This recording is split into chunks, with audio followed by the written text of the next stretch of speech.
Okay, this is Farsidejake, and I'm playing Kerbal Space Program. I apparently forgot to turn on... Oh, there it is. SAS. Good! I am actually recording this post-commentary. I'm trying new things. Everyone should try new things. So, this is a further launch. I'm continuing on with the career mode, and you can see that I'm using liquid boosters. I can't remember if I used them in the previous attempt, but we do have a new science module attached to the rocket and some batteries. So,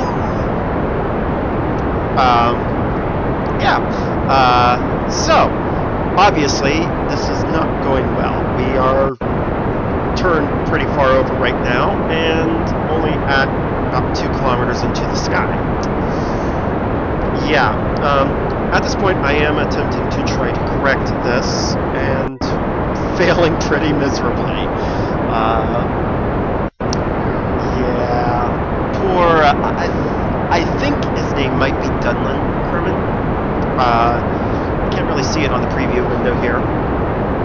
I actually have a preview window. Wow. So yeah, I'm trying to collect what science I can, in hopes of trying to at least make this not a completely botched mission. We'll see if we can actually get this data recovered without losing any. You'll also notice that the center rocket engine is not firing. That is actually on purpose. The 4 liquid boosters on the outer edges of the rocket are actually more than enough to actually lift the rocket off the ground and actually get about a G of acceleration. So I figured that without fuel lines, it's actually better to just fire the center stage after the liquid boosters have completely burned out. And you'll see me basically going through the whole staging here. I could have just dropped everything, decoupled, and done everything, but I figured, why not use this as a chance to test the staging? I mean, everyone needs to test things, right? So, fired each rocket engine. That one was partially to just give us a little bit of... there wasn't really any good real reason to do this. Oh yeah, okay, we're in 4 times speed now. So, yeah. Apparently, not such a successful mission. This mission was meant to go into orbit at least. And without having achieved even getting out of the atmosphere. Yeah. So. Ah, wow. That looks freaky at that speed. Wow. Boop. And we got to spin around, you know, for fun. And to try to find a really good way to try to hit the water. Because water landings are never very fun. I don't know. Most of my landings end up being in the water, but I have noticed that things do have a tendency to break when you land in the water. But, yeah. Oh, there's the moon. There's the moon. That's actually a pretty good shot. Yeah. Okay. Don't worry. This is about to land. And landing. And back to gathering science. We got 26.3 science from this whole mission of, well, yeah. And we're going to spend it right away. Why not? Because there are things that we could use. Like, let's see if we can deduce this. Are we getting that? No. Please. Oh, good. Yes, better engines and fuel tanks. Yes. Much better things. And then we're, you know, doing some window shopping, of course. Got a window shop. Gotta see what else there is to get and to buy. And oh, wow. I think that one's struts. I think. And of course, another new and improved rocket. Those of you who are have keen eyes might notice that there are parachutes on rocket boosters. Now, the theory behind this was because there is just a small itty-bitty Sepratron, basically. Well, not Sepratron. No. Side clamp thing. Call it that. Side clamp thing. Holding these boosters on. There are no struts, and there are no Separatrons because we don't have those researched yet. My thinking is, if those were to release inside the atmosphere, you can, and you'll notice that I just ignited the center rocket stage. I decided to give it a little bit more boost earlier on. But back to the parachutes. My thinking is, if you release the side boosters at the same time that you fire off the parachutes from them, the parachutes in their current positioning would yank the tops of the boosters away from the craft, separating it in a much more friendly fashion. Notice all of that was past tense. Apparently I'm collecting some science. I don't remember doing that. But hey, why not? Collect science. Go me! Also, throughout this entire... both of these launches, actually, my A key was apparently not always accepting commands. So, anytime I tried to bank to the left, to the west, depending on which way the craft is oriented, it would not work. Most of the times. There were some times that it finally did start working. I don't know what was going on with that. Could be my keyboard. Might need a new keyboard. Yeah, but I don't know. It might have just been a small technical glitch of some sort. Don't know. Gotta work that out. At any rate, I'm really wishing I kind of sped this portion up too. Oh well. So, yeah, and this is really one of I actually kind of like going through this career mode and having to try to think of rocket designs that don't utilize all the parts. Things like this, where I had to try to come up with a better way of staging so that I could have the side boosters like I normally like, but also have a central stack that also has fuel. And I think it's actually helping me design, I'm thinking, hopefully, better rockets. Not necessarily flying them better, but at least designing them better, I hope. Like you'll notice that I put the goo canisters on the side of the science module instead of on the side of the command capsule, and actually placed the parachutes up higher, so that way, in the unforeseen event that something were to severely catastrophically go wrong, the Kerbal would at least possibly live. Possibly. But, you know, things happen.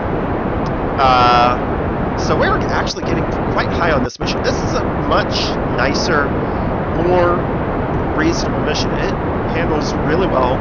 This is, like I said, a much better designed rocket. You might notice that I'm getting really high without really doing a real gravity turn. I've been very shallow on this turn, and we're only about 15 degrees off straight up. And I think that's about 15. Give or take. 15, 20, something like that. Certainly not 45. And, there we go. We're banking now at 30 kilometers. Yeah. Good gravity turn. Way too high. Way too high. But, you'll also notice that I haven't looked at the map at any point in there. And, I think when I recorded this, I had just woken up. So, I was probably still a little sleep deprived. Yeah, we'll go with that. I think we chose the same Kerbal. And you see, the parachutes did not actually engage because we're pretty much out of the atmosphere at this point. But the extra mass at the top of the rockets did absolutely nothing because, you know. But hey, all theories need work. Apparently I need a little less fuel on my boosters. Actually, I don't think so, because I think that worked really well for just everything. So, now we're flying horizontally, give or take. You know, ish. Yeah. horizontally-ish. So, and we have a lot of fuel. We haven't even gotten into the final orbital... the map view. We're finally at the map. And I have a Kerbin apoapsis of, I think that said 200 kilometers. Yeah. I didn't overshoot at all. Nope. Well, you know, you need to do science at all kinds of different altitudes. Not just a standard 100 kilometers. 200 kilometers. Things might be different up there. Never know. So, obviously, we are probably trying to time warp at this point.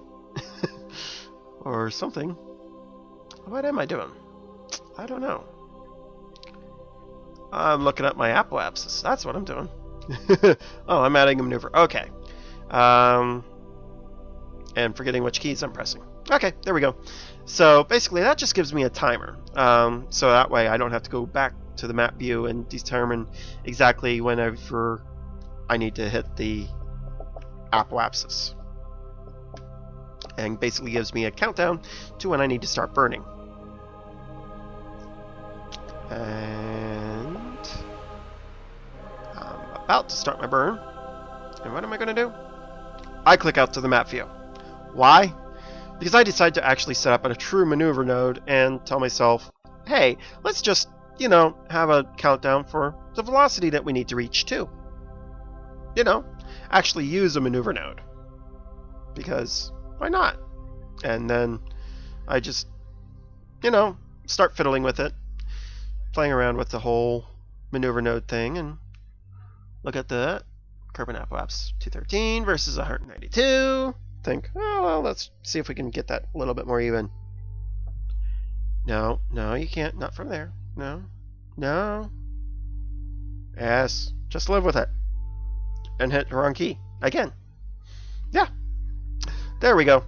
So, I actually like having the batteries on there like that. You know, it at least gives you something when it's in the dark like this. By the way, sorry for having this in the dark. But, you know. Yeah. So, yeah. We are, obviously, trying to burn so that we can get up to an actual orbit. I can't remember if in the last episode we got to an orbit or not. I think we might have. If not... No, I think we did. We at least got suborbital. I know that much. I guess I really should actually probably rewatch my old footage, huh? Yep. Hey. So, we are doing all kinds of weird stuff. Okay. I think that was a orbital transition, basically. And, yeah. Come on. There you go. Oh, and we got music. And time to do science. Yes, look at all that science that we just gathered. Can't read the number, but look at all that science. And... come on. There you go. Some more science. Yep. And here we are, in orbit, with a collection of science and a goo canister. I really like that model, by the way. And, yeah. I'm actually really happy with this craft. I actually probably want to get in there and reload the save, or not the save, the model, so I can actually copy over that orb launch stage, because I didn't remember to do that. Also, I'm thinking of doing an episode where I basically build a rocket. Basically, just that be the episode, is building the rocket, or designing the rocket. So a design episode, instead of just showing a series of missions show. But I really kind of actually want to make those separate episodes. More so because I know some people really like looking at how people go about building rockets, and other people like watching the launches. Me personally, I like it when things go wrong. Yes. Not because I'm mean or anything like that, but because it's, to me, more interesting to see what a person does when things don't go as planned. Like what happened with my first launch there, where I had forgotten to turn on the SAS. That was pretty much where it went wrong, was I just flat out forgot. And then I did what I could to try to save the mission. When that failed, I tried to salvage the mission and at least get something out of it. In this case, just a handful of science, about 30 some science, I think it was, 25, something like that. I just seen this number too. So yes, we just completed a whole orbit. I wanted him to at least go in orbit at least once before bringing him back, instead of just getting up to orbital velocity and then immediately bringing him back down. That's, to me, that seems kind of cheaty. So, time warped around. Why not? Gives a little bit more time on the clock anyways. And, yeah, a whole, 30-some minutes. Maybe. If that. Probably not. It's not that high up of an orbit. It should be a pretty quick orbit. So, yeah. You might have remembered that I set up the maneuver node to have the periapsis within the atmosphere in a nice shallow re-entry trajectory. No, I burned a little bit longer. Yeah, I could have, used up some of that fuel, burned myself up, made a nice shallow re-entry. No, let's ditch the engine. Yeah, that seems like a plan. Good plan.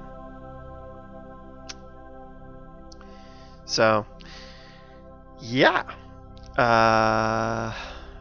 But back to why I like seeing things when they don't work out.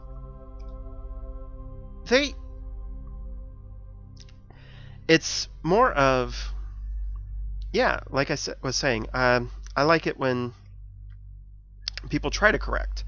To see just that desperate struggle for making something work out that's obviously not working out. I find that very enjoyable. Yeah. So that's kind of what I'm trying to show here, is not just my perfect on-the-spot missions where everything goes according to plan, like this one, which, let's be honest, didn't really have a plan. My plan was get into space, do science, get back. That was my plan. I'm thinking my next plan is going to be, I'm thinking a slingshot around the moon. Well, that's a really bad idea. No, not a slingshot. No. Basically a launch up to the moon and then just come back. No actual landing, just kind of orbital, not really even an orbit. I guess it would be called a free return trajectory, really, more than anything. My plan is actually to try to accomplish that. I don't think I've ever done that before, and I think it would be fun. A little bit more challenging, and probably actually requiring a little bit more thought than what I normally put into my rockets and my mission plans. Certainly more than get into space, do missions, do science, return. Yeah. Let's actually have a mission plan, huh? And then I think my first landing will probably be on Minmus. Mostly because it requires less fuel than a lunar landing. That's right. The moon that's further away requires less fuel. There's a reason. Less gravity. Yes. And I'm actually at basically the tech level where you can do that. Actually, I'm a little bit beyond where you could minimally do that. So it's about time that I actually do a landing of some sort, besides just landing on Kerbin. And yeah, so I'm thinking probably free return from the moon, collect some orbital science around the moon, basically, without actually entering into orbit, just kind of an encounter and back. And then landing on Minmus. Those are probably going to be 2 separate episodes because those are probably going to be longer.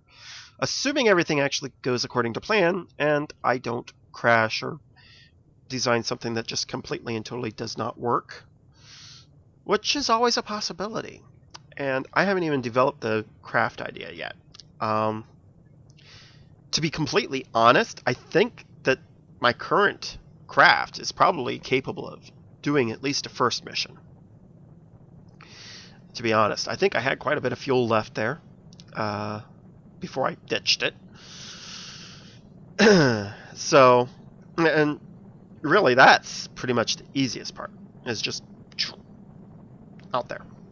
And then hopefully you'll plan for returning. That's, yeah. So, pretty soon here, we are going to be ending this. This is the last mission on this video. Again, apparently, pretty close to half an hour. I started off with, I think, 40 some minutes of footage before I sped everything up.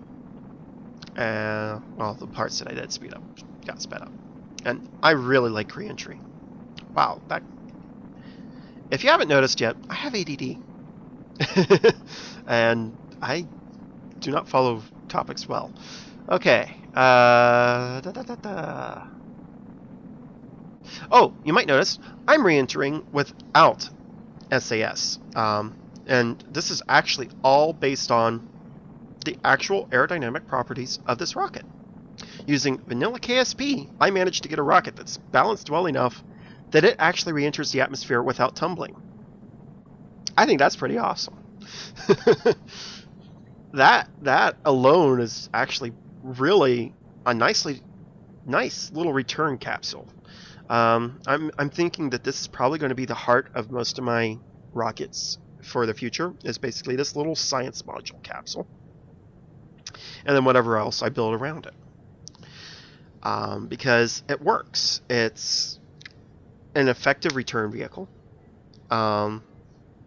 Obviously, I mean, I already basically told you that this mission goes without a hitch.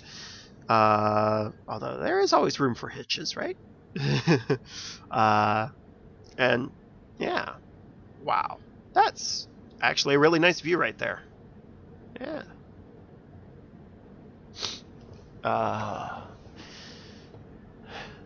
And some of you might have noticed that number, the time clock up on the left, has pretty much stayed yellow throughout this whole mission. Normally, even with recording software, KSP runs a little bit better. I think one of my settings got tampered with at some point in time, and I need to be going back through and trying to figure out where along the lines it is messed up and try to get it back so that I have better graphics again. Well, not so much better graphics, but at least better frame rates. My frame rates have dramatically reduced in KSP lately. Not since the update. It's been something that's happened since then. So I had to figure out where that's going. And yes, I'm actually using physical time warp. I knew that key existed. Honest. I just rarely use it. I don't know. I just kind of like sitting there watching things drift, I guess. Yeah. So we're coming in reasonable speeds. Yeah. I really am having a... That number is fuzzy. Okay. Still not used to using the little window here to try to watch this in. Okay. So, pretty much we're closing in on the end very rapidly. So I want to say thank you for watching this. This has been farsidejake, and remember to always have fun. And if you like this video, hit that like button, because, well, you don't want to see little Kerbals die, do you? Well, actually you might. In which case, hit that like button, because you never know. You might actually see that. I think I actually... Did I change the flag? Wow. I might have. And then, yes, I actually named the landing site. You know, got to do that. Maybe I even name it. I'm undecided right now. Come on. Type. Type. Type something. There we go. Well, no. Yeah, I'm horrible at naming things. For those of you who are curious, both of the rockets featured in this video were both named Equinox. One was Equinox 1 or 2. 2, and the other one was Equinox 2A or 2B. One of the two. I think it was 2B. So, did I just actually type that out? Actually, yes, I did. Landing something or other. I think site. I think I also typed in crash at some point in time there. But it was a very soft landing, so it went back to landing. And I really cannot read any of that text, so have fun reading that. I'm hoping that this turns out better than what I can see. It should. I think I did a test render, didn't I? On a different video, I think. So, yeah. And then do more science, because gotta do more science. So, like I said, if you like this, hit that like button. This has been farsidejake, and I'm still about a minute early. Yeah. So, this has been actually really fun, just kind of getting to sit back and talk about stuff while rewatching video footage of me playing a game. Hope to do this again. See you next time.